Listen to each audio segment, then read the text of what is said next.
You know that disagree doesn't mean dislike, right? No, really.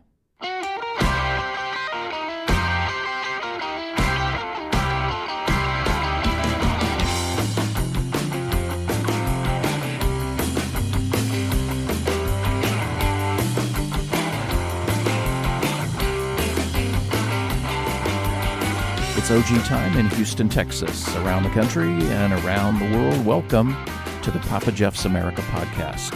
Continuing the conversation one podcast at a time, a conversation about what's going on in America, a conversation about politics, government, world events, stuff and things. With differing points of view, we are all inclusive. Everything from far right to far left and everything in between. Things that you want to talk about with commentary, exhilarating guests, and what would a day be without Papa Geoff's classic old guy humor, right? So with one sort of kind of good eye, a very, some would say, unique sense of humor, and definitely a face for radio, here's Mr. Here We Go himself, the G-Man, PG the OG, Papa Geoff. Hey guys, Papa Geoff here. It's time to continue the conversation one podcast at a time. You are really going to enjoy today's guest. On Sunday, November 22nd, I sat down virtually with Spencer Hughes. Spencer is a longtime talk radio broadcaster who grew up and worked in the San Francisco Bay Area of Northern California and is now in Northwest Washington State. But the really cool part is that Spencer now not only does a daily radio talk show in Washington, he also is the host of the Hughes from the Heart podcast, a podcast about positivity, health and wellness, and mindfulness. He's just a really cool dude, and I can't wait to have him on again. Always a great time when Texas reaches out to the great state of Washington, and especially when our guest is a fellow podcaster. The Papa Geoff's America program, continuing the conversation one podcast at a time. It's a cloudy 79 degrees at the OG Radio Studios in H-Town, Houston, Texas. Space City, the city with no limits. This is the Papa Geoff's America program on the OG Radio Network. Hughes from the Heart's Spencer Hughes when we come back.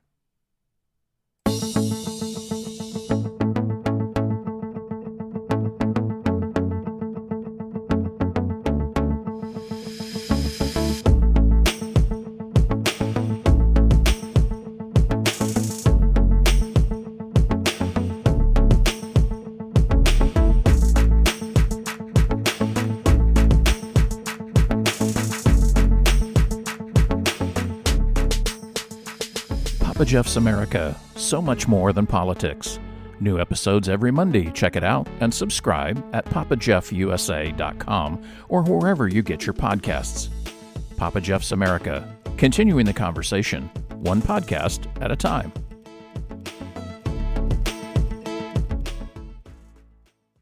Hey everybody, welcome back to Papa Geoff's America. Thanks for coming back. We have got a treat today. Let me tell you, I have been communicating with this gentleman for a number of weeks and just short of begging him to come on my show. He is, I'm going to definitely embarrass him here a little bit, I'm sure. You thought that James Brown was the hardest working man in show business. Well, he may have been, but I can tell you for the current day, this gentleman that's going to be with us today is definitely the hardest working guy. This is Spencer Hughes from... I feel good. Feel good. See, there you go. Spencer's with us today. Spencer he's a great guy. He's a radio personality. He's been in radio, I'm going to say 30 plus years. He's a podcast host, husband, dad, just awesome. He currently does a daily podcast called Hughes from the Heart. And that's where I met him in one of our mutual groups that we hang out in. And I checked out his podcast, and it is so positive. And as you guys know, we are trying here at our broadcast to change from not a format change, as we would say in radio, which freaks people out, but we are trying to get away from politics, not completely apolitical, but we know you guys want to hear more content that is not so political, which is very challenging these days considering where we're at. But Spencer has done that, being in radio all those years that he was, and in political talk radio as well. He's still in radio. He does a daily broadcast, which I'm going to let him tell you about. But he also does a podcast called Hughes from the Heart, and I'm going to let him tell you about that too. But it is so positive, and that has influenced me and our folks here to change up what we're doing. And we've got some really other positive interviews coming up in the very near future. So not all politics, guys, but Spencer is going to amaze you today. This is Spencer Hughes. Spencer, welcome. Thanks for joining us today. Really appreciate it. Hey, thank you very much. Very, very nice intro there. I appreciate it very much. And I'm honored to be on here. I'm sorry it took me so long to get my act together to finally get behind the mic here with you and join you on your podcast. Thank you. It is definitely my pleasure. We are so glad that you're here. This man has done it all.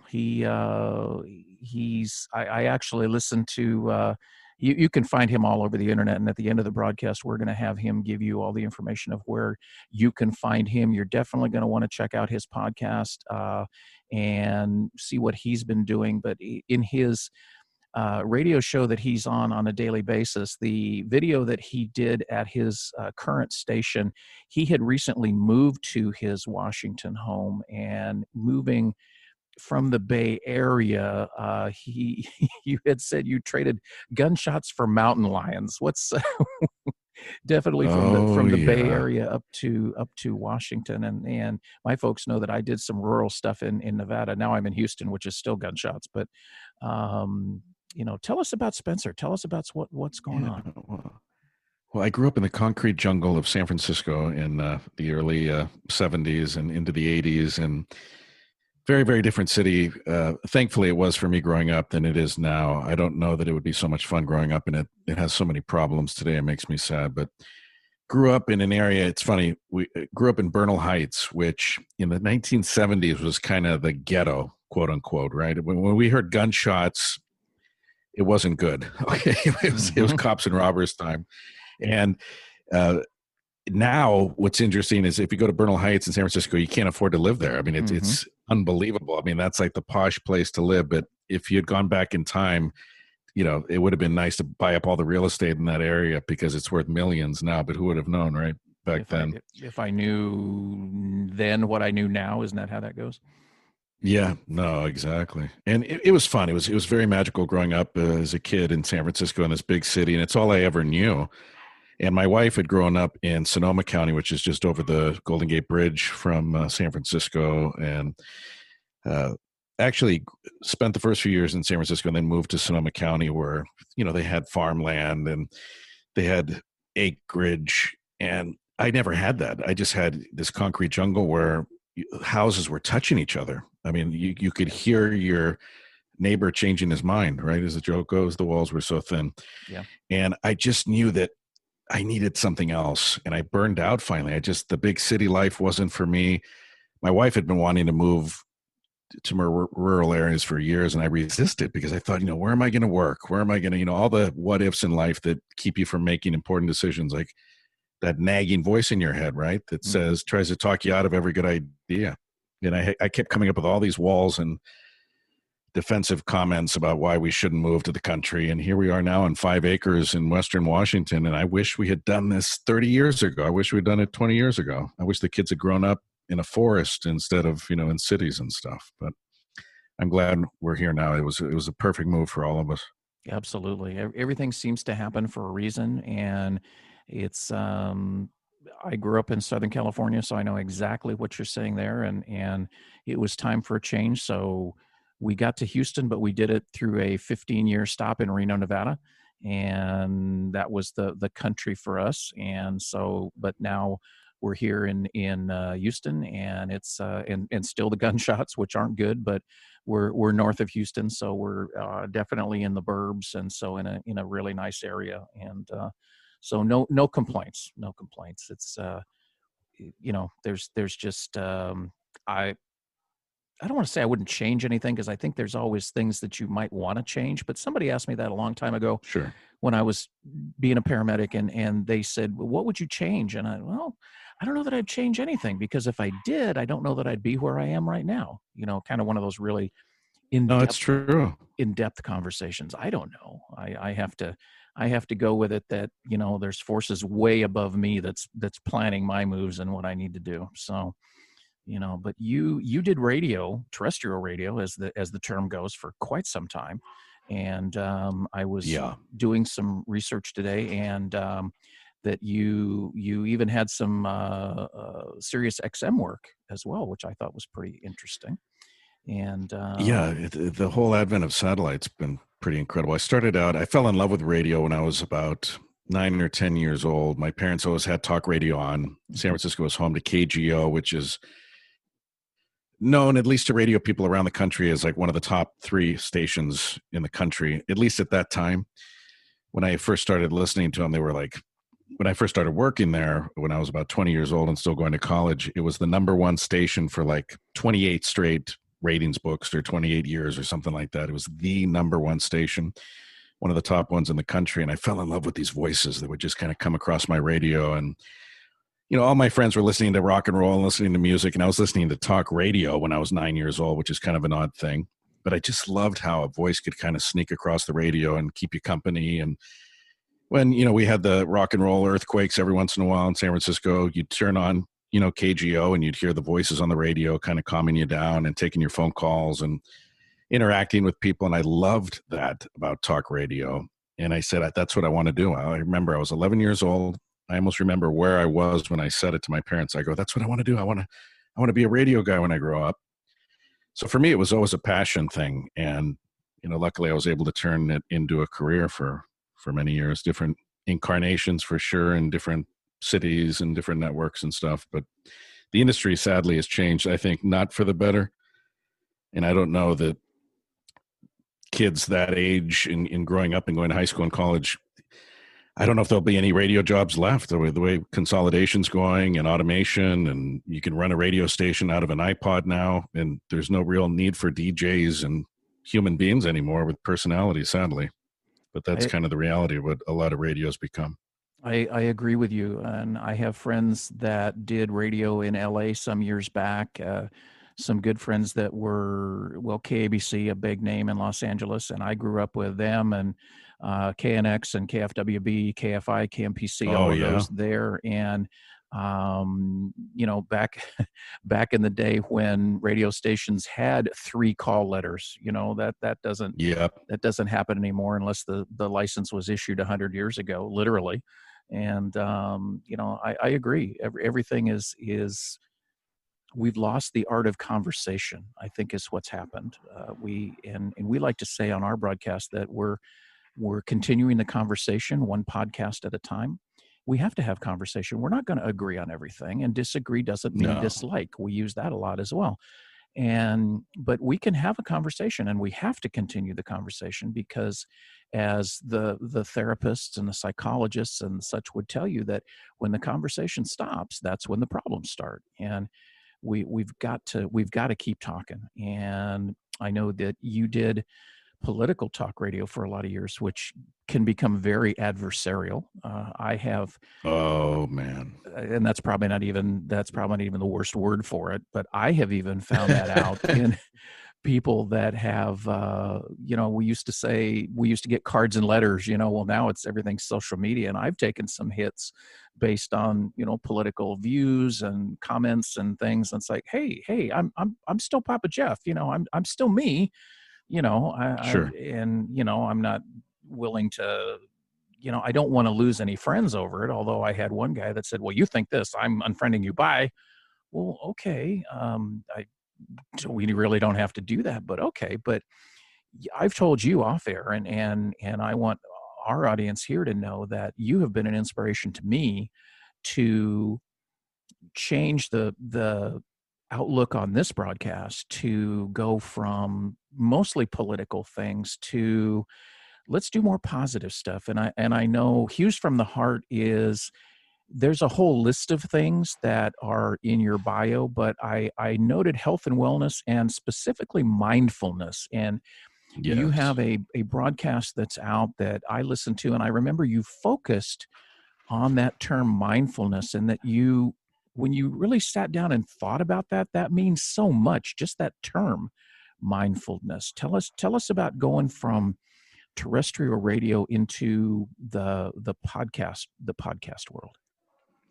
Well, it's interesting because I got into, I never did DJing. I never got into music radio. It just wasn't my thing, although almost all my friends were radio DJs and had fun, and I see their Facebook memories and they're spinning records. And I think, God, that would have been a cool route to go. It just wasn't for me. I was more into the conversation. And it's interesting. I didn't know how they did what they did. I was in awe of them spinning records, right? And they were in awe of me because I would talk for 3 hours straight, and they go, "This is easy. I play a 12-minute song and I talk for 12 seconds, and then I play another 5-minute song, and then I talk for 30 seconds." So we were in awe of each other. But I always liked that conversational part of it. But it got, you're right, adversarial. It got very confrontational. I found that I was just getting on the air and I wasn't even the worst, but I was kicking the hornet's nest just to get reactions. And I had pressure from some bosses, not all, but some certainly. They were telling me that if there's no confrontation on the show, you might as well not do it. And I just got into this routine where it was just all antagonism, where everything was just kind of poking people to get a reaction. And the reactions would come and the lines would be sold out and the boss would be happy and the advertisers would sell. And I'd come home feeling like garbage because I yelled at a guy who, didn't vote for the same person I did. And I think it's even far worse now. I could never do talk radio in today's environment because we have this, I've kind of tried to put it into words as best I can. We have this radical, irrational obsession, most people, to make sure the world agrees with us on everything. I mean, we have this kind of, I think it's the ego that makes we want everyone to be alike. If we're a Christian, everyone should be a Christian. If we're a Muslim, of course, everyone should be a Muslim. If I'm a Dodger fan, everyone should love the Dodgers. If I'm the Giants, everyone should love the Giants. Right. You're a Niner fan, you're a Cowboy fan, you're a sushi fan, you're this fan. And we get into this idea that everyone should like raw fish. Everyone's not going to like sushi with you. You're going to have to find something else to eat with some people for lunch, and it's okay. And not everyone's going to love Donald Trump. And not everyone thinks Joe Biden's the greatest thing since sliced bread. Absolutely. And it's okay. It's okay for people.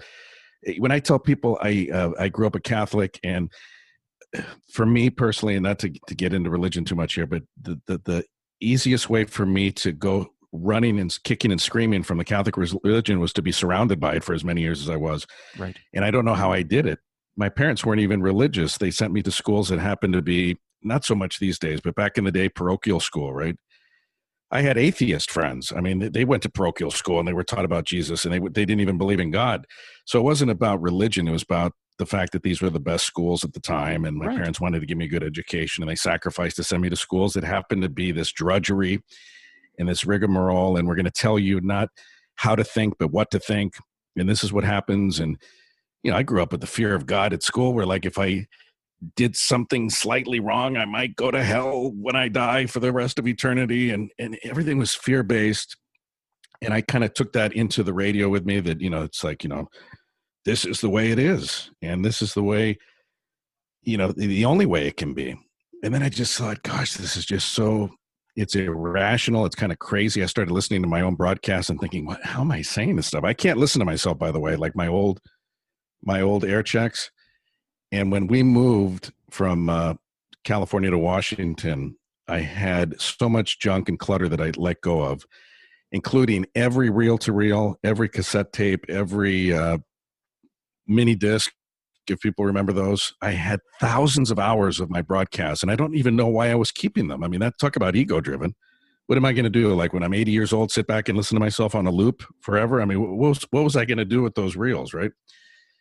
I threw them all away, every single one, without hesitation. I listened to one for 5 minutes. I go, God, I'm cringing. I can't believe that was me saying that. And I was yelling at a guy just because he disagreed with me on gun control. Yeah. So I screamed at the guy, made him feel like an idiot.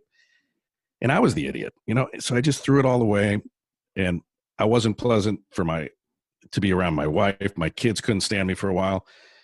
And I go, God, something's got to change. I'm so tightly wound that if this is the way I'm projecting to the world and my own family doesn't like me on most days, I got to do something different. And that's when I just almost cold turkey, I just switched formats and I said, you know what? Any dummy can do what I'm doing. Anybody can just pick up the newspaper and scream about how the right's right and the left's wrong or vice versa. It doesn't take a whole lot of imagination to be partisan and scream and yell on your pulpit about politics. I want to find the good news. And that's why when I made that transition, I said, I'm going to go from 2 million listeners a week on my Fox show, which was a nationally broadcast XM Sirius show, huge audience. And that was one of the 7 greatest years of my, radio career in terms of success, in terms of listenership, and in terms of a lot of the fun I had, with the people I was working with. So I went from that to trying to get 100 downloads on a podcast about mindfulness, which, sorry, it took me a long time to come back to that. But, no, you're doing great. Oh, mindfulness is just, I wish I'd known what mindfulness was when I was in my 20s, but it's kind of, water under the bridge. I think we learn things at a time when we're supposed to learn them, right? I really do believe that, when the student's ready, the teacher appears, that type of thing. But mindfulness is essentially something that's very difficult in this day and age where we have the attention span of a goldfish. Studies are showing that goldfish actually one-up us a little bit, and they're a little bit longer, attention spans than we have. But mindfulness is just coming back to the moment right now, right here, not worrying about the mortgage that isn't due for 3 weeks, not worrying about the person you broke up with 37 years ago, not worrying about what might happen with COVID, not worrying about what happens in 2021 or what's happening even tomorrow, but right here, right now, my breathing, what my heartbeat, what is happening right in front of me right now. My kids on the sofa, I should go pay attention to them and watch some TV with them, or I should make some soup, or I should enjoy the smell of the garden, or I should enjoy my pets and, enjoy them and my spouse and reading a book and just kind of right here, right now. But we spend, some people, 90 to almost 100% of our time in the past or in the future, and never right this second. And that's what mindfulness tries to do, is just draw you back into what's happening right now. And you are absolutely right, because just being a little bit older guy and having had one of those experiences where life is too short in 2017, my audience knows that my first wife passed away suddenly in 2017. I had picked her up from work. She was a nurse for almost 40 years. And if she were still alive today, she would be one of those frontline workers that's out there in the middle of the COVID war, if you will. And I dropped her off. I picked her up from work. She worked overnights, and took her to the hospital. She said she wasn't feeling well.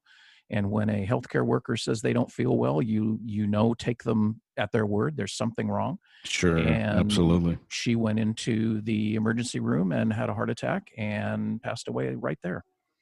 And oh my gosh, had a I'm so sorry. Thank you. Had a grueling 2 days of cardiac care unit. What are we going to do? And not to belabor that, but life is too short. You need to, I know a lot of people would say, oh, well, that's never going to happen to me. Well, you don't know what's going to happen. And there is that, tomorrow's not here yet. Yesterday's gone, that kind of thing. You should live in the moment. You really should. No, I'm not preaching. I'm just saying that's been my experience. And so I try and focus on that. I get away from it. I do, because I'm human, but my family and what's happening right now is important, because you're right. Your kids may need you. My kids are home right now and doing the online school because of COVID. And so I drop by there. They have one room that, and my wife is doing college courses as well. So, there's one room that we devoted to a study, to a classroom, if you will. And so I drop by in there during the day and how's everybody doing and such. And of course, with them, it's, oh boy, here comes the old man. He wants to see how we're doing. But no, live for today. Live for today, because you. I mean, it's all we have, right? It is. It really is. And we've got to take care of our own health, and we need to take care of each other, because that's just not happening. I got mine, and well, if you need something, you need to figure out a way to get it. It's not up to me. No. And we can help each other without going to, not to drag politics into it, but we can help each other without going to a Marxist socialist government. I think that Oh we can. no, absolutely right. It's just it's crazy, and so I am so glad for you that you are able to do that podcast. I have checked out many episodes on it, and you are very positive with it. And you I can appreciate it. tell, guys, when you guys listen to this podcast, you can tell this man has done radio for a long time. He is Oh, he's an experienced broadcaster for sure. I'm here playing out my dreams, but no, this man is great, and you're going to enjoy listening to his podcast, Hughes from the Heart. You are going to love it, I'm telling you. And this is one of the things that I want to pop in on you, Spencer, is that you have a sponsor that is fairly new to you, but is actually in the next county over, I think is what you said. And with the holidays fast approaching, I hope you'll tell us just a little bit about Riverdance Soapworks. Tell our audience about oh, them. that's nice. I appreciate it. They're the same county, one town over, but Mason County is a very rural county in Washington State, and I discovered them when my wife, she knows I'm kind of a girly man. I'll admit that. I'm almost 50. I can admit it now. I would have admitted it in college. I could say it now. I'm kind of a girly man. I'm into like incense and soaps and aromatherapy and essential oils and stuff like that. Most guys wouldn't admit it, but so she ordered me some soap. She found out before I did that we had a soap company in the next town over. Shelton is the county seat of Mason County. Very blue collar town. I love it. It reminds me of Bedford Falls. It's all lit up right now. It's actually called Christmas Town, USA. Nice. And last year, a little note claim to fame for Shelton, Washington. We set the Guinness World Records for the most lit Christmas trees in one location at the same time. Luckily, it was all pre-COVID. Life seemed so different a year ago. Mm-hmm. But it's like Bedford Falls, and It's a Wonderful Life. Main Street Railroad looks like the street that Jimmy Stewart ran down. He's Bedford Falls, happy Merry Christmas. But so she found out that we had a soap company and ordered me some soaps. And she said, when you get off work, if you have time, stop by this address and pick up something I ordered for you. And I go to this nondescript place next to the transit depot. And I had no idea there's this place called Riverdance Soapworks, and they make handcrafted soaps. They make, bath bombs, bath salts, and body butters. And it was the coolest thing. I went in there because you go outside, it looks like a warehouse entrance. You go in, and I swear to you, it felt like Charlie and the Chocolate Factory. It felt like I'd won the golden ticket. I went in there. I lovingly refer to the workers there as Oompa Loompas because they're all like, you see them making the soaps and taking the scents and making the batches of stuff. But it's awesome. It's the best soap I've ever used. And when I say that, I mean, there's a lot of people that get paid a ton of money just to say things, for companies they don't believe in, right? I went to them. They didn't approach me and say, oh, we want to pay you to do this. I said, you know what, how can I wanted to work for them. That's how much I believed in their product. I went there saying, can I work in marketing? Can I do something for you? Mm-hmm. I was kind of in between jobs. And they said, well, we can't really afford to pay you for this. And I go, how about a sponsorship or something? Because I want to tell the world about your product. So that's how we got involved with each other. And I love them to death. It's riverdancesoapworks.com. But I appreciate it. That's very nice of you to toss that in there. Absolutely. The holidays are coming, and I actually have a note to pass along to my family here. Hint, hint, hint. Riverdancesoapworks.com. And we wanted our folks to know about that too, because small business is important. And again, it's just part of all of us taking care of each other. Spencer, we're glad you came in today. Guys, Hughes from the Heart podcast. Spencer, how do our folks find you? How do they find your podcast? How do they find you? Not appreciate come to your house you asking that. Thank you. How do they find you? I'll give you my address here. We're heavily armed. Let me just let you know. There you go. No, I'm glad you asked that because I am so excited because not 2 weeks ago, I still didn't have a website for the podcast. And I used to own Spencer Hughes URL, and with the political stuff, it left the sour taste in my mouth, so I let that die. But I finally got off the couch and bought HughesFromTheHeart.com, and that's the website. That's the main hub for everything Hughes from the Heart related. So HughesFromTheHeart.com, all the archived, everything's free on there. And I don't update it nearly as often as I should because I do the premium content, and I have that tug of war, where I've got 2 essentially full-time jobs and the podcast and the premium content. So bear with me when it's not updated for a few days, but I try to get stuff up there as often as I can.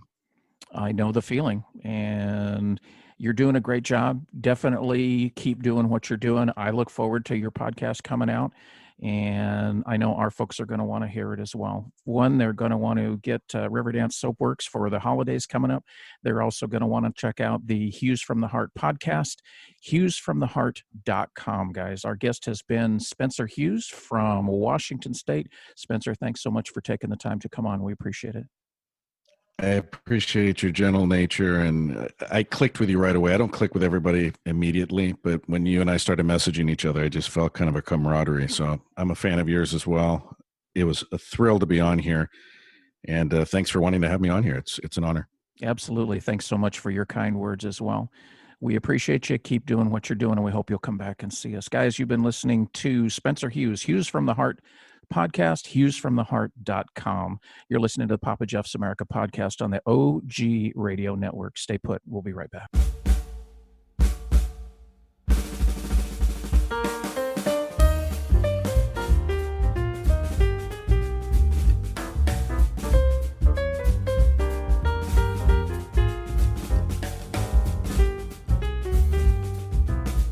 Thank you for joining us today for the Papa Geoff's America program.